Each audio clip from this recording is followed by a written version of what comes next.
Fala pessoal, boa noite, sejam muito bem-vindos a mais uma live. Vamos entrando aí, vão dizendo se o som tá ok, se vocês estão me ouvindo, se o vídeo tá ok também, mas o mais importante é o som. O Bruno Chacon Brandão acabou de entrar, o Elis Santos, Denis Frazão, Thelma Melo tá por aqui. Digam só se o som tá ok para a gente começar aqui uma live rápida para tratarmos de um assunto que ganhou uma repercussão gigante ao longo do dia de hoje nas redes sociais. André Costa, boa noite, ele está dizendo que está tudo ok.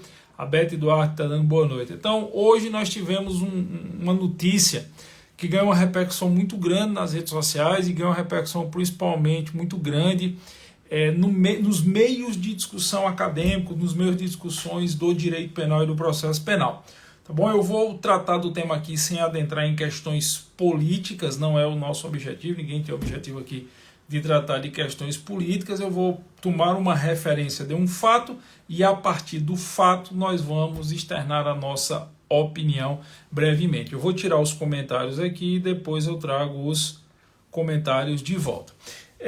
O excelentíssimo senhor ministro dos Direitos Humanos, ele declarou,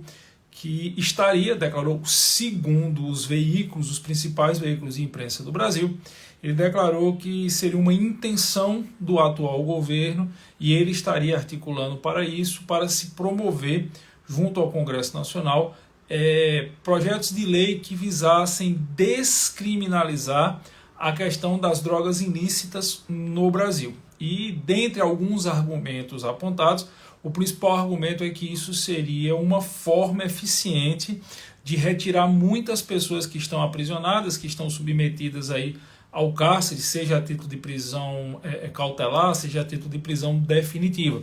Que em bom português, pelo menos foi a leitura que eu fiz, que descriminalizar, que retirar do âmbito penal as questões ligadas às drogas ilícitas seria uma forma de se diminuir a população carcerária do país. E aí, nas análises que eu vi na imprensa, se falava que a população carcerária brasileira era muito grande, era uma das maiores do mundo, que o Brasil era um país que encarcerava demais, dentre outras coisas. Bom, vamos lá.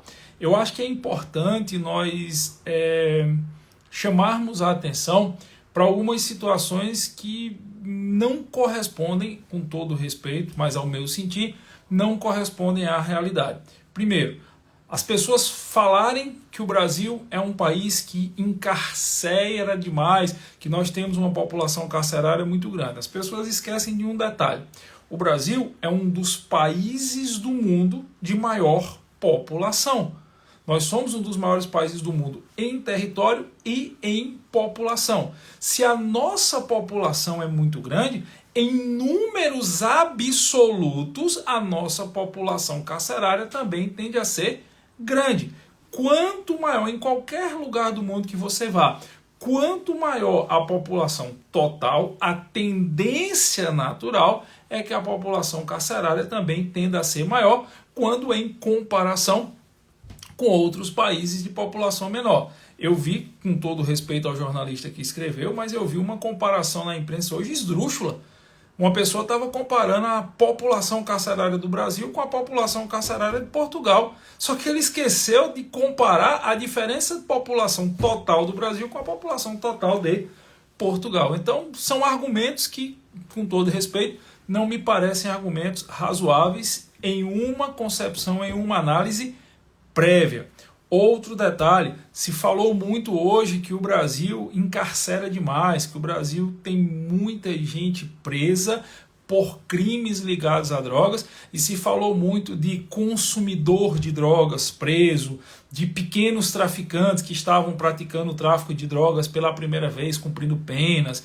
Eu li nas redes sociais algumas pessoas postando casos de pessoas que tinham sido capturadas a primeira vez, levando 2, 3 cigarros de maconha para vender, sendo submetidas a penas de até 15 anos. Isso também não existe, pessoal.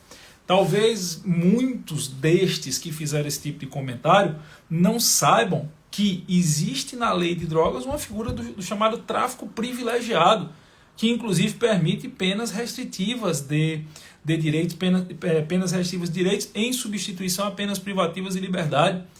Eu desconheço a figura de um consumidor, de um usuário de drogas que esteja cumprindo qualquer tipo de medida privativa ou restritiva de liberdade em território brasileiro. O próprio artigo 28 da Lei de Drogas, que é tão discutido hoje, ele impede a imposição de penas que de alguma forma privem a liberdade em relação ao consumidor de drogas. Eu escutei algumas pessoas também escrevendo na imprensa hoje que os dependentes químicos eram levados ao cárcere e esses dependentes químicos eles cometiam crimes e não tinham nenhuma proteção quando na verdade eles eram doentes, o que também não é fato. A lei de drogas, a atual lei de drogas brasileira, no seu artigo 45, prevê a inimputabilidade do dependente químico que cometa crime sob efeito de entorpecente, qualquer que seja o delito por ele praticado. Então, criou-se, com base nessa declaração do excelentíssimo senhor ministro dos Direitos Humanos, uma série de informações relativas à aplicação das reprimendas penais, relativa ao encarceramento no Brasil, que com todo respeito não correspondem à realidade. Mas esse não é o objetivo principal da live de hoje. Eu fiz só esse preâmbulo para mostrar que, infelizmente, com base em um tema, acabam se criando argumentos para se defender esse tema, que são argumentos completamente falaciosos e completamente distantes da nossa realidade. Quando eu escuto alguém dizendo o Brasil é um país que encarcera demais, o Brasil é um país que prende demais, o Brasil tem uma população carcerária muito grande e que isso e só vai solucionar isso deixando de aplicar o direito penal, eu vejo nisso um laxismo penal. Quando eu vejo algumas pessoas falando, cadeia não resolve, eu concordo, cadeia não resolve. Eu sou um descrente, em regra, de que o cárcere ressocializa alguém, até porque o meliante, quando ele vai para o cárcere, ele transporta para dentro do cárcere, para dentro do estabelecimento prisional, o modo de vida, os valores que ele tinha fora do cárcere. Hoje, os grandes estabelecimentos prisionais do Brasil, eles são dominados por facções criminosas, grupos criminosos que controlam, quando não o estabelecimento como um todo, pavilhões ou áreas. As regras que são válidas dentro do estabelecimento são muito mais as regras do próprio crime, da própria marginalidade, do que as regras do Estado. Então, efetivamente, cárcere, para mim, não ressocializa.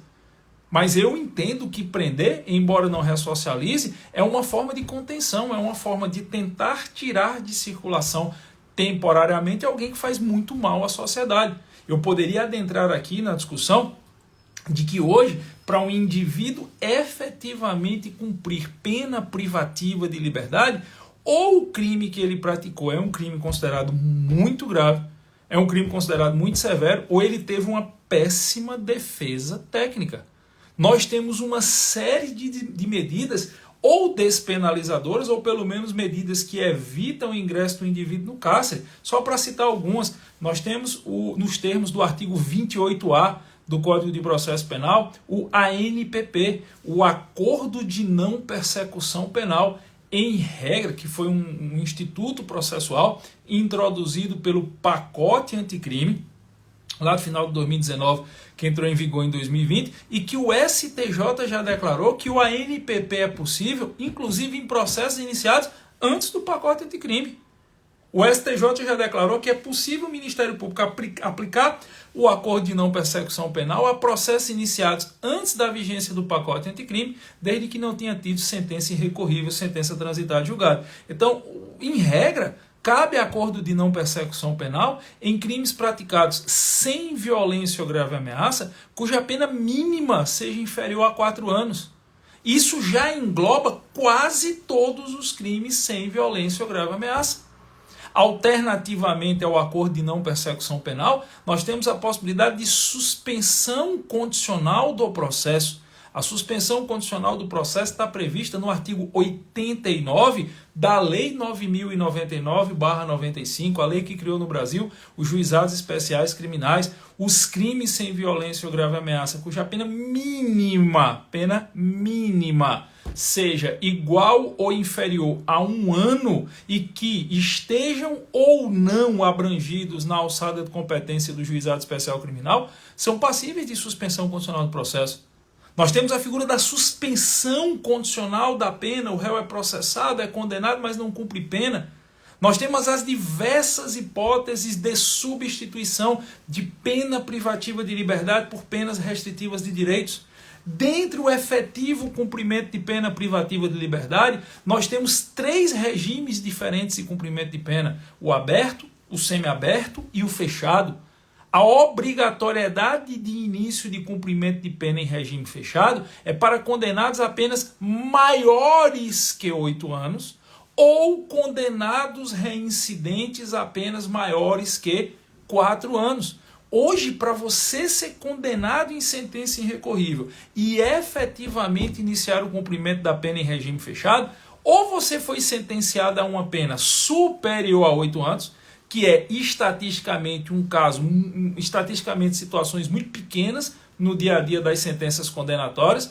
Você está tratando aí de todo o universo de sentenças condenatórias prolatadas diariamente no país, pouquíssimas têm pena superior a 8 anos, ou no caso de ser um condenado reincidente, se ele for condenado a uma pena maior que 4 anos. Então é preciso que o cara ou pegue uma pena muito alta, e 8 anos para a realidade do direito penal brasileiro, de pena efetiva, pena sentenciada. O juiz terminou a dosimetria da pena e efetivamente putou aquela pena. É considerado uma pena muito alta, ou se ele pegar mais de 4 anos, ele precisa já ter sido condenado em sentença irrecorrível por outro crime. Nós temos prazo de desnaturação quinquenal da reincidência, que é de 5 anos, depois do efetivo cumprimento da pena, ou da decretação do livramento condicional ou da suspensão condicional da pena. É possível, depois de 5 anos, o indivíduo retomar o status de réu primário. Então existe toda uma série de mecanismos penais e processuais penais que fazem com que a grande maioria, a grandíssima, eu diria, maioria das sentenças condenatórias transitadas em julgado não levem o indivíduo efetivamente ao cárcere. Nós temos estados, por exemplo, como é o caso do estado de Pernambuco, onde aqueles que adentraram o cárcere em certos estabelecimentos prisionais, aqui o antigo complexo prisional Aníbal Bruno, hoje complexo prisional do Curado, o STF já disse que quem cumpriu pena e cumpre pena no complexo prisional do Curado aqui em Recife, conta prazo em dobro. Então o cara está condenado a 10 anos, se ele estiver no complexo do Curado, em 5 anos ele cumpre a pena dele. Nós temos remissão de pena pelo trabalho, nós temos remissão de pena pelo estudo. É possível se cumular remissão de pena pelo trabalho e pelo estudo.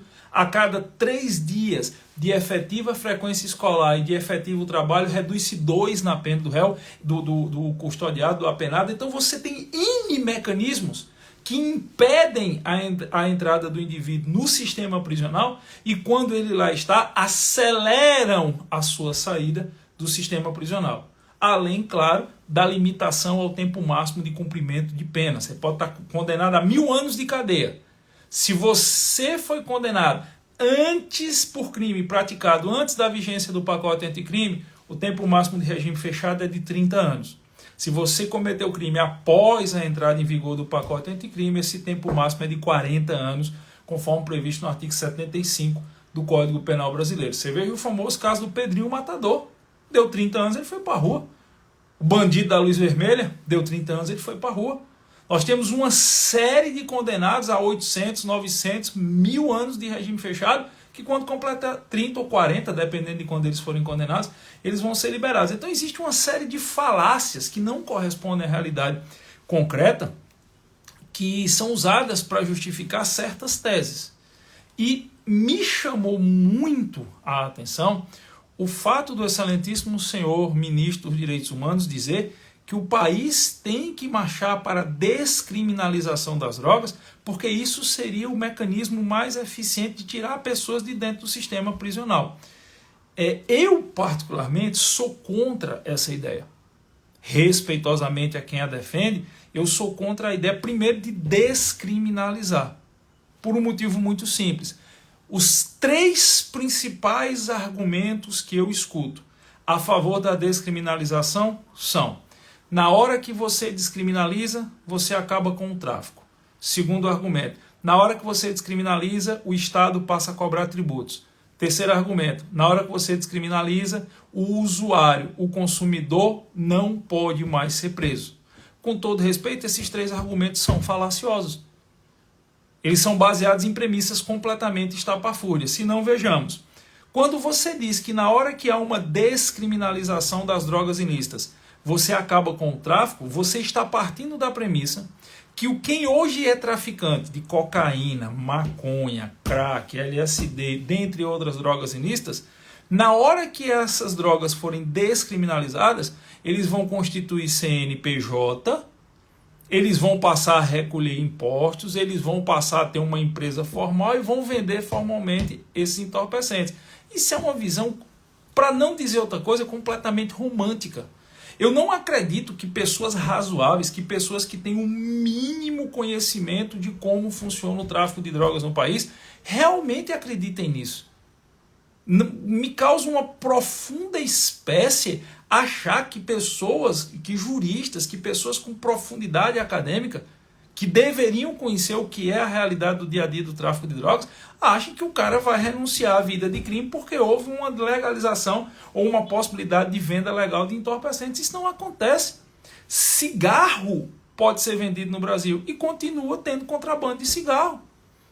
Os contrabandistas de cigarro não passaram a ser vendedores formais. Eles continuam contrabandeando cigarro. Existe uma série de produtos que podem ser vendidos legalmente e continuam sendo vendidos na ilegalidade. E com as drogas não seria diferente.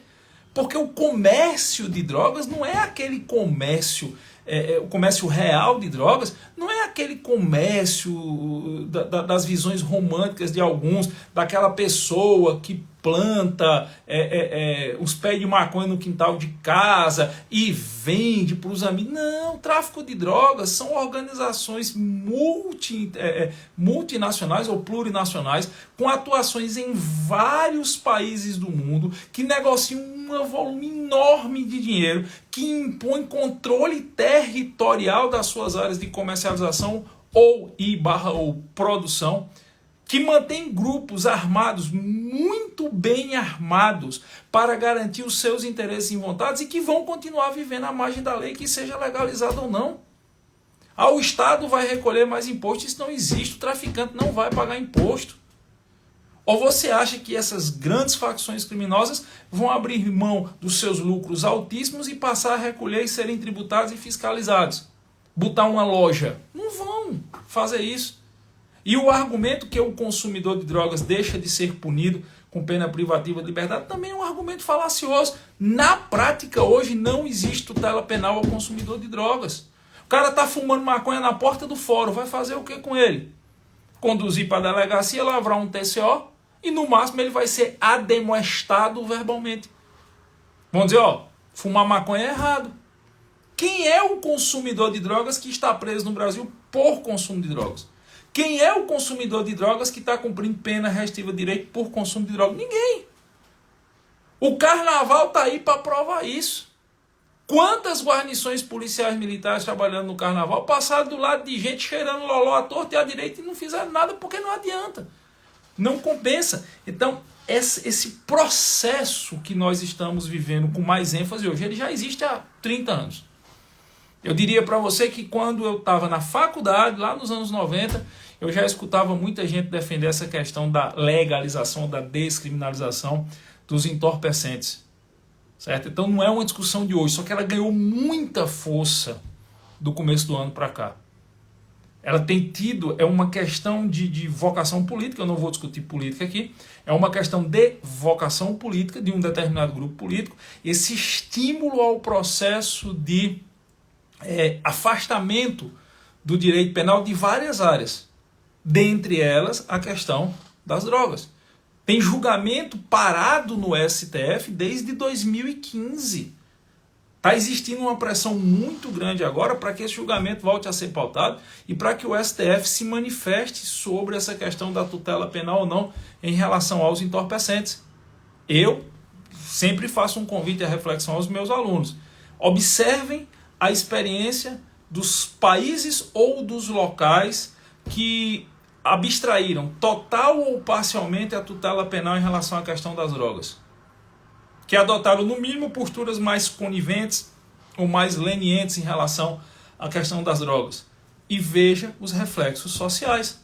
Você pega, por exemplo, o caso dos Estados Unidos, onde a legislação pertinente a drogas ela é concorrente entre a legislação federal e a legislação estadual, mas a punição efetiva depende da legislação estadual, e compare os estados que promoveram uma política de descriminalização das drogas com aqueles que não promoveram essa política, e veja os reflexos sociais.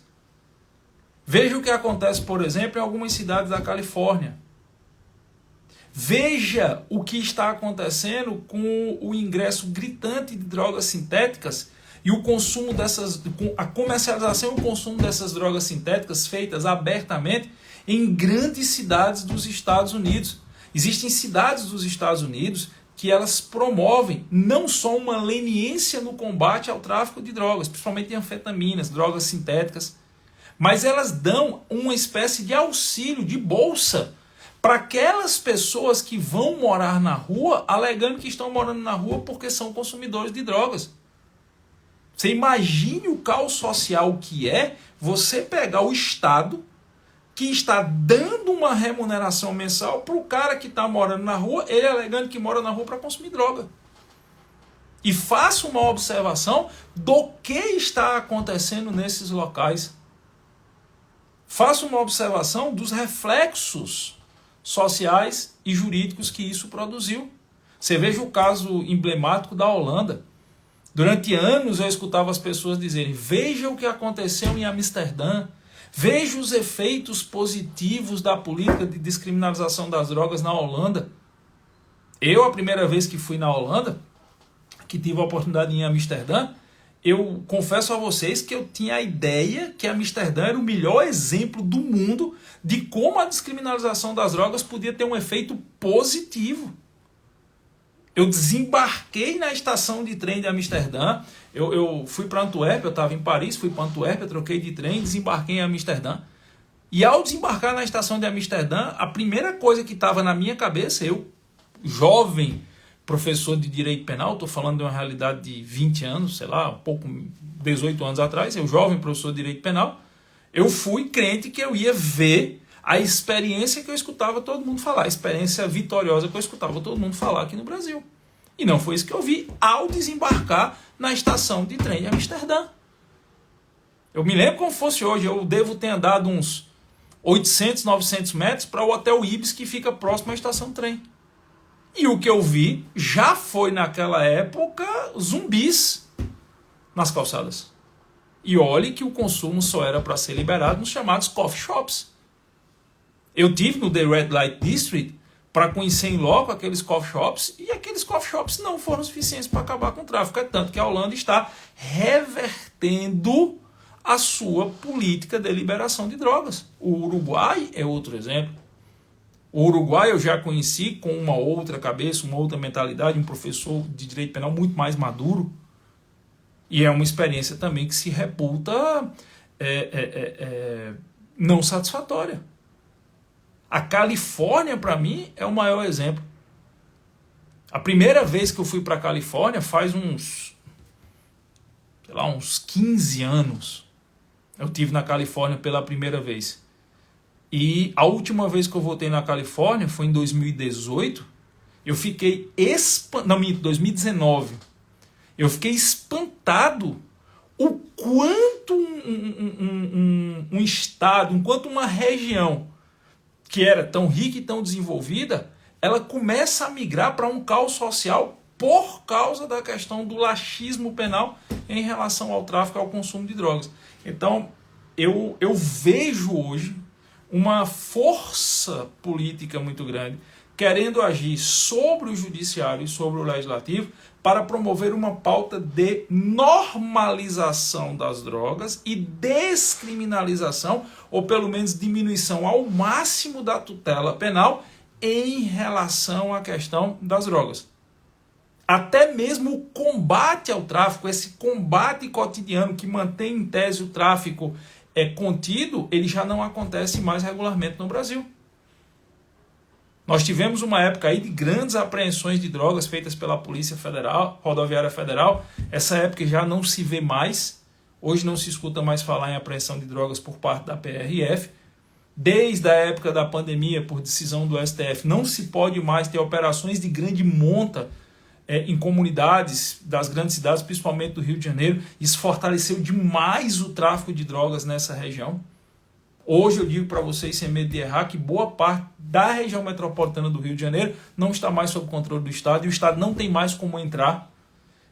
Então, as experiências internacionais, o que se viu no mundo, de regra, em todos os locais que passaram a adotar essa ideia do laxismo penal em relação à questão de drogas, não foram experiências salutares. Tem um argumento que eu escuto muitas pessoas usarem, que é o seguinte: mas também não resolveu, o combate à droga não resolveu. A Indonésia pune com pena de morte, eu escuto muito falar isso, a Indonésia pune com pena de morte e continua tendo tráfico. Veja, o combate ao tráfico, seja a nível interno, seja a nível internacional, ele não tem o objetivo de acabar com o tráfico. Seria de uma imaturidade um jurista achar que o combate ao tráfico tem o objetivo de acabar com o tráfico. Não vai acabar. Desde que existe história da humanidade, existe consumo de entorpecentes, de alucinógenos, e desde que existe a figura do Estado Nacional moderno, como nós conhecemos, existem aqueles alucinógenos que são considerados ilícitos. Nós tivemos guerras marcantes na história da humanidade, onde o principal objetivo era o controle de drogas, guerras feitas por Estados nacionais. A guerra do ópio entre Inglaterra e China é uma delas, entre os Estados britânicos e parte do território chinês é uma delas. O controle dos campos de papoula no sudeste asiático já foi um dos motivos que levaram o governo francês a ocupar a região que antigamente era chamada de Indochina Francesa, que corresponde hoje ao Laos, ao Vietnã e ao Camboja. Perceba que a droga sempre esteve inserida no contexto da sociedade e, consequentemente, o tráfico sempre esteve inserido no contexto da sociedade. Então, o combate penal, a utilização das medidas penais ao tráfico, contra o tráfico de drogas, contra a questão das drogas, por óbvio, não pode se ter a ilusão que é para acabar com o tráfico. Não é. É para conter. Para não acontecer, por exemplo, com o Brasil, o que hoje acontece com o México. Veja que o México hoje é um país que boa parte dele é dominada pelos cartéis, onde o Estado mexicano não consegue ter o controle, onde vale a força dos cartéis. Você tem pontualmente operações do Estado que conseguem prender um líder de um cartel ou de outro, mas os cartéis continuam dominando diversas regiões e impondo sua vontade à revelia do Estado. Existem locais que talvez pela dimensão geográfica, dimensão populacional, ainda existe uma esperança de combate, como é o exemplo de El Salvador. El Salvador foi considerado durante muitas décadas um dos locais mais perigosos de todo o mundo. El Salvador sempre figurava como um dos 3 países mais perigosos do continente americano. E lá em El Salvador, quem dominava? As gangues e o tráfico. Só que como o território é menor, a população é menor, hoje o Estado está conseguindo começar a retomar o controle sobre áreas que antes ele não conseguia. Os pandilheiros, como eles chamam, o pessoal do que aqui no Brasil seriam facções criminosas, certo? Eles estão sendo combatidos. Só que a realidade de El Salvador, em termos proporcionais, é infinitamente menor, por exemplo, que a realidade mexicana e a realidade brasileira. Você pega estados como é o caso da Venezuela, aonde qualquer pessoa com um mínimo de noção de geopolítica e que faça uma análise desprovida de vocações políticas, geopolítica é uma coisa, vocações políticas são outras, vamos dizer, o Estado venezuelano é um narco-estado, profundamente ligado a grupos que lidam com o tráfico de drogas. Então, o combate às drogas, a aplicação da tutela penal, não tem o objetivo de solucionar o problema, tem o objetivo de conter. Deve ter o objetivo de evitar que esse problema se avolume, de evitar que esse problema se torne tão insolúvel que o Estado não consiga mais impor a lei perante a vontade dos meliantes e dos criminosos. Essa é a percepção que eu faço. E é claro, como juristas, nós temos que ser bastante razoáveis. Da mesma forma que eu defendo que o direito penal deve combater e enfrentar os traficantes, deve funcionar como um mecanismo, pelo menos, de contenção da expansão desses grupos, eu também defendo que o direito penal tem que ter um outro olhar em relação ao usuário, em relação ao pequeno traficante. Um grande amigo meu, o professor Luiz Carlos Figueiredo, para mim tem uma frase que eu acho emblemática. Ele diz que você pegar aquele pequeníssimo traficante, aquele cara que pela primeira vez está vendendo 2 ou 3 papelotes de maconha, 2 ou 3 dólares de maconha, e jogar esse cara diretamente num sistema esquizofrênico como é o sistema prisional brasileiro, esse cara vai deixar de ser pequeno, mas ele não vai deixar de ser traficante. Eu acho essa frase emblemática. Então nós temos que ter esse cuidado, realmente. Não faz sentido você pegar um consumidor de drogas e jogar esse consumidor de drogas no cárcere. Isso seria irrazoável. Mas você tem que criar mecanismos para que esse consumidor tenha dificuldade de ter acesso à droga. Isso vai encarecer a droga. Isso vai dificultar para o traficante. O que não se pode é hoje imaginar, não, eu não consigo resolver o problema, vamos liberar geral. Não dá para resolver o problema, então vamos facilitar para que não haja combate penal à questão dos entorpecentes. E isso, particularmente, eu discordo. Como eu sempre digo nas minhas lives, eu não sou o senhor da verdade, eu tenho apenas a minha opinião jurídica. Sempre que tem essas situações, os alunos começam a mandar muito direct perguntando qual é a minha opinião e eu externo minha opinião jurídica sobre o tema. Me fizeram inclusive uma pergunta hoje. Eu faço parte de um grupo de WhatsApp de discussão um grupo de professores, pesquisadores da área das ciências criminais, e uma pessoa me perguntou se eu achava que essa ideia ia prosperar. Porque uma coisa é o que eu entendo da interpretação da utilização do direito penal contra as drogas. Eu sou a favor. Desde que, claro, você tem a ressalva do consumidor, do pequeno traficante, tratamentos diferenciados, mas eu acho, como eu disse, que o combate às drogas é para tentar conter a expansão, não vai dar solução. Mas me perguntaram o que é que eu achava em termos de projeção, porque uma coisa é o que eu penso, outra coisa é o que é mais plausível de acontecer.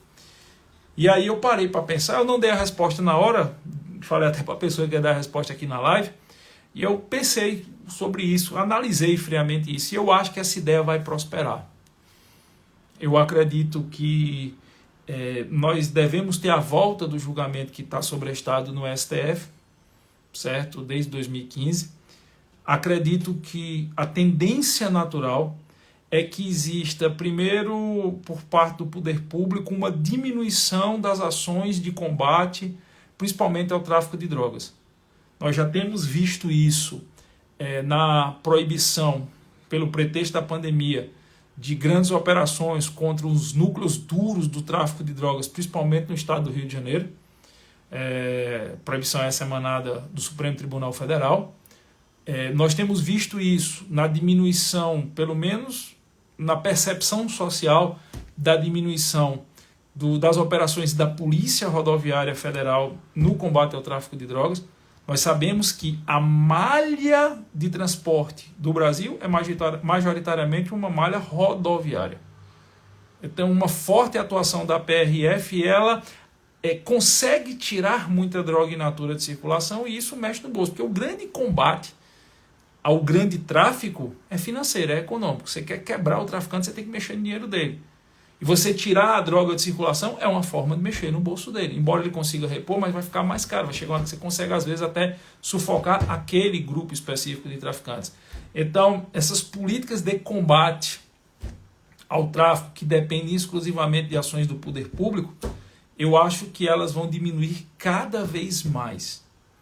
Eu acho que o poder público tende a ser cada vez mais leniente, ou por uma decisão que cabe aos governantes, não cabe a Geovani, cabe aos governantes. O poder público tende a combater cada vez menos o tráfico, seja com operações para retirada de droga de circulação, seja com efetivo enfrentamento, seja com operações que visem atacar as questões econômicas ligadas a essas organizações. Eu acho que essa é a tendência natural. Como aconteceu no Chile, como aconteceu no Peru, como aconteceu no México, como aconteceu na Venezuela, como aconteceu na Argentina, como aconteceu em outros estados do continente americano, em várias cidades dos Estados Unidos, em algumas cidades do Canadá. Eu acho que essa é a tendência natural. Eu não sei se a nível de parlamento nós teríamos alguma modificação na lei de drogas. Não me parece plausível, num curto espaço de tempo, que o parlamento vá se debruçar para fazer negociações políticas visando mudar a lei de drogas. mas eu acho que nós devemos ter também uma mudança de percepção jurisprudencial. Me parece bastante razoável imaginar que, num futuro bem próximo, o STF deve se manifestar a esse respeito e tornar também mais difícil a tutela penal em relação ao tráfico. O STJ já tem feito isso. Diversas situações de apreensão de drogas por parte da polícia e de caracterização de flagrante delito por tráfico de drogas, que sempre foram tidas como válidas para o processo penal brasileiro, hoje são consideradas inválidas, hoje são consideradas nulas, segundo o entendimento do STJ. Então, eu imagino, nos próximos meses e nos próximos anos, uma evolução de políticas de Estado e de posições jurisdicionais que tendam a diminuir mais ainda a tutela penal em relação à questão de drogas. Eu acho que é razoável se imaginar que nós possamos estar caminhando para uma realidade, como é o caso da realidade da Califórnia, hoje, ou de algumas outras cidades dos Estados Unidos, o caso de Chicago também, que é muito emblemático. Mas eu acho que a Califórnia seria a grande referência, tá bom? Independente de eu concordar ou não, o mundo não se rege pelo que eu quero ou deixo de querer. Nós temos que ser bastante realistas e pragmáticos em relação a isso.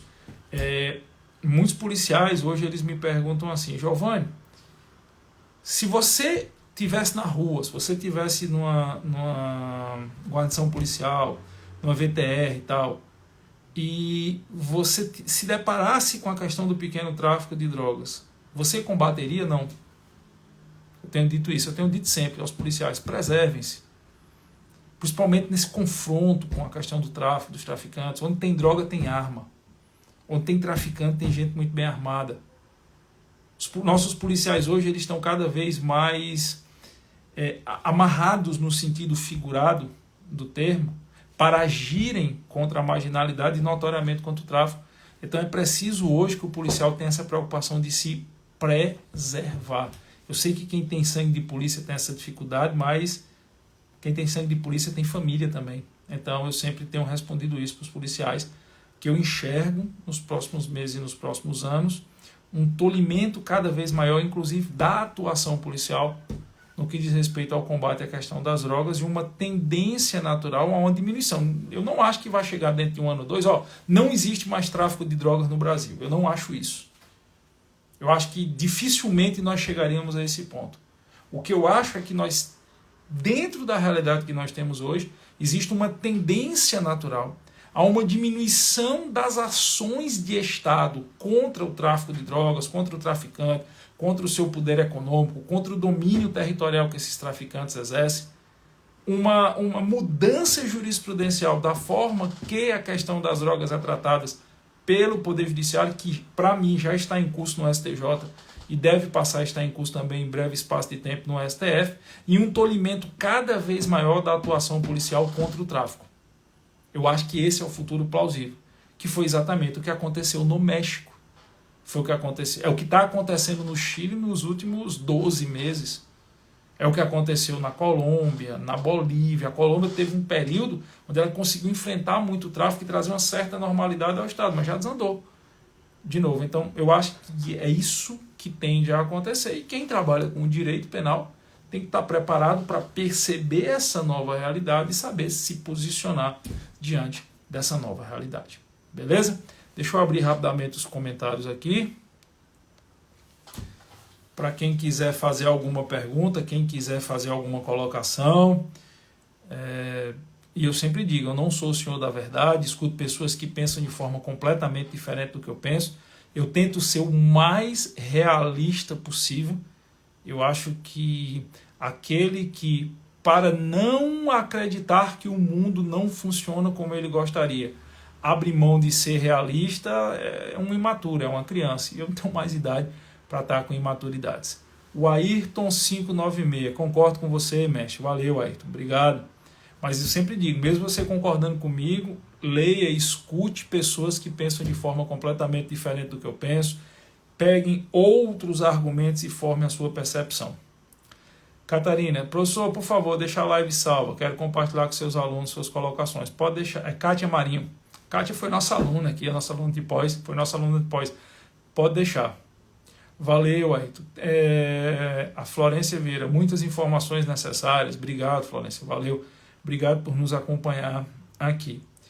Deixa eu ver se tem mais alguém com mensagem. A Isadora Cardoso entrou.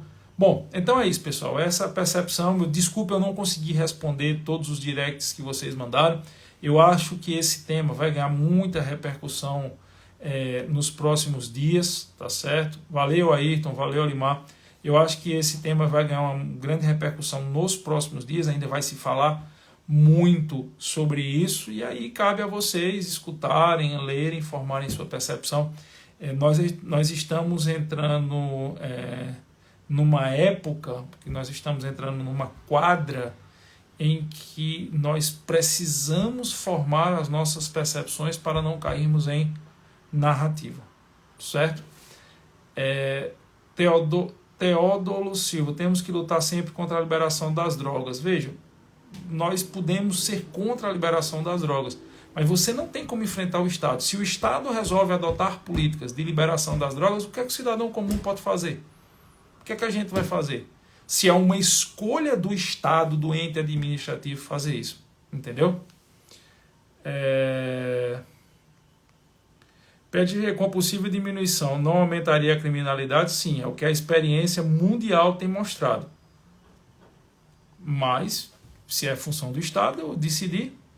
Maraco Brandão, professor, a pergunta é se a descriminalização ajuda no desenvolvimento do país?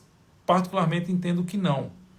Maraca Brandão, eu particularmente entendo que não, mas você tem que levar em consideração que a percepção é sempre de interesse. O que move as decisões de um país como o Brasil não é o bem do povo. Eu não acho que as decisões são tomadas pelo que é melhor para o povo, pelo bem do povo. Isso não é objeto das decisões. As decisões são tomadas pelo que é melhor para cada grupo de interesse.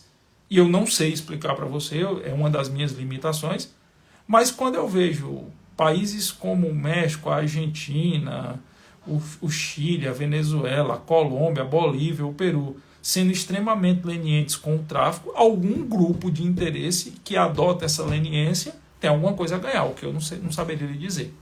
Tá certo? Mas não, eu acho que a pergunta não é o que é melhor para a sociedade, esse tipo de pergunta não cabe mais na realidade que nós vivemos. Valeu, Lucas. É importante. Valeu, meu patrão. Valeu. E como combater a sociedade consumidora? Nenhuma mudança, essa pergunta do Julius _Souza é uma pergunta que muita gente me faz. Nenhuma sociedade ela muda da noite para o dia e nenhuma sociedade muda por causa de lei. Tá certo? Eu sempre digo que a Lei Maria da Penha é uma lei extremamente necessária, mas ela não mudou a percepção de violência contra a mulher. Você continua tendo cotidianamente violência contra a mulher. Ela existe para impedir o aumento. Na prática, a Lei Maria da Penha existe para impedir o aumento. Mas ela ainda não conseguiu mudar a percepção, porque o que muda a percepção da sociedade não é lei. A sociedade, as posturas da sociedade, sejam lícitas ou ilícitas, elas são frutos de uma construção de uma ideologia histórica. Hoje, na sociedade brasileira, nós somos frutos da construção de 2 ou 3 gerações baseadas em um determinado tipo de pensamento. Então, se você quer mudar a sociedade, você tem que mudar a ideologia por trás dela. Na hora que é uma opção da sociedade que nós vivemos hoje, ser leniente com a questão das drogas, a tendência natural é que as próximas gerações sejam mais lenientes ainda. Então, para que mude uma sociedade consumidora, nós precisaremos começar a ter um combate mais efetivo à questão das drogas agora, para começarmos a colher frutos da percepção social daqui a 30 anos. Ninguém vai conseguir, até 2030, por exemplo, faltam 7 anos, pegar uma sociedade que está acostumada ao cara estar na praia, comprar um cigarro, acender um cigarro de maconha na frente de todo mundo. Ou sei lá, de ídolos de massa que são conhecidos por tantas pessoas, acharem normal estar fumando cigarro de maconha para todo mundo ver, ou cheirando cocaína, ou tirando onda com isso. Você não muda isso em uma década.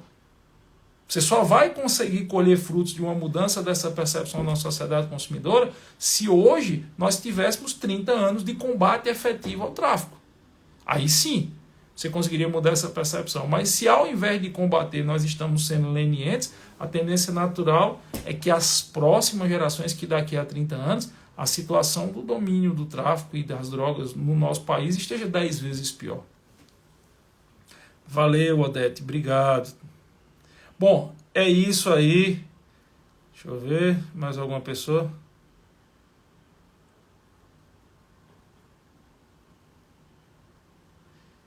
MK Mídia, eu já respondi, foi a resposta que eu acabei de dar aqui pro colega.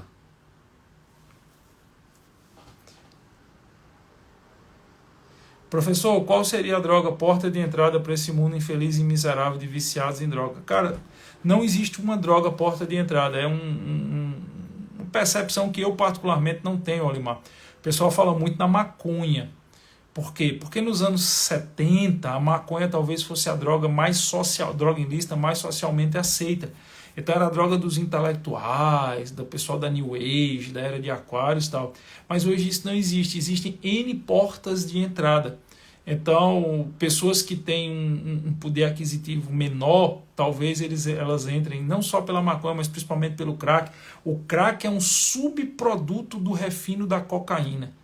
Você tem uma ideia como o crack é nocivo. Aquilo que não presta da pasta base para fazer cocaína é diluído em óleo diesel ou em outro combustível dessa natureza para virar pedra de crack.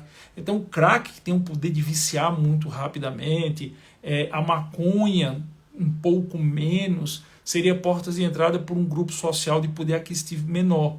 Já para um grupo social de poder aquisitivo um pouco maior, hoje as drogas sintéticas, certo? As derivadas de anfetaminas, principalmente, elas hoje estão dominando. Hoje os Estados Unidos ele vive um problema seríssimo de jovens de 12, 13, 14 anos viciados em drogas sintéticas que não tem mais solução, não tem mais o que fazer, estão no nível de dependência de que não tem mais o que fazer. Então, cada grupo, cada país, principalmente cada grupo econômico, porque a droga está diretamente ligada ao poder econômico do indivíduo que vai consumir, tem a sua porta de entrada específica. Eu costumo dizer, pegando o exemplo de uma droga lista, que todo mundo que bebe cerveja bebe de acordo com o bolso. Então, se você está listo, você toma uma cerveja polar. Se você tem dinheiro, você compra um puro malte importado. Mas o cara vai querer beber. É a mesma coisa da porta de entrada da droga. Certo? Ayrton, mestre, alguma prática profissional na área criminal? Sim, todas as nossas pós-graduações no JUS 21.